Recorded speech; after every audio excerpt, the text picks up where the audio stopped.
March 8th, 2014, a Boeing 777 with 239 people on board disappeared. 12 years later, we still don't know what happened. At 1:19 a.m, the crew made their last radio contact. Goodnight Malaysian 370. 1 minute later, the transponder was turned off. The plane vanished from civilian radar, but military radar kept tracking it, and what showed was alarming. The aircraft made a sharp, deliberate turn. It flew back across Malaysia, turned again, and headed south over the Indian Ocean, in the completely opposite direction of Beijing. Someone at the controls made that decision.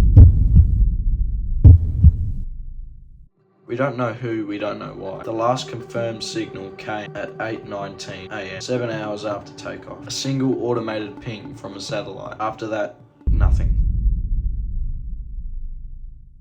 What followed was the largest aviation search in history. 26 countries, millions of square kilometers of ocean scanned, 4 kilometers underwater, 515 days and nothing. Then, in July 2015, a piece of wing washed up on the island of Reunion, confirmed as MH370. More debris followed over the next coming months, enough to confirm the aircraft broke apart and hit the water. But the main wreckage, the black boxes, answers never found. 3 theories have dominated this investigation. Theory 1, the pilots. Captain Sahari Ahmad Shah was an experienced pilot with over 18,000 flight hours. Investigators examined his flight simulator at home and found he had practiced a route into the southern Indian Ocean weeks before the flight. His personal life showed signs of stress. Some investigators believe he deliberately flew the aircraft to the end. Malaysia has never confirmed this. Theory 2, a fire or a catastrophic malfunction. Some investigators believe a sudden fire or sudden depressurization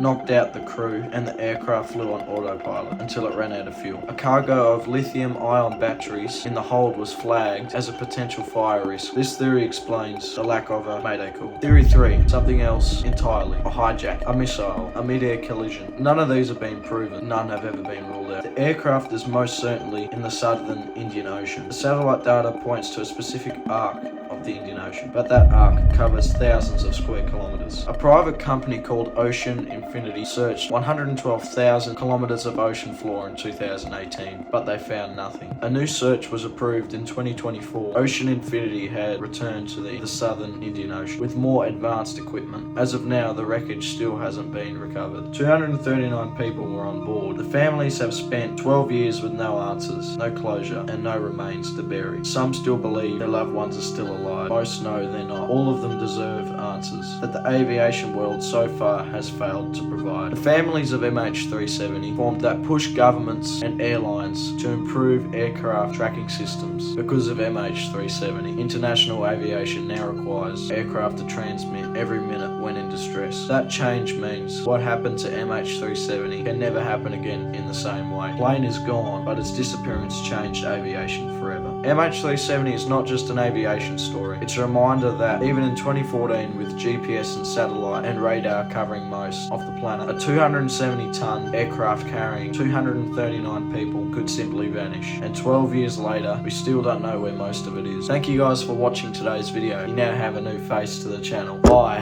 Anyway, make sure to like and subscribe to see more investigations, and I'll be back at this again soon.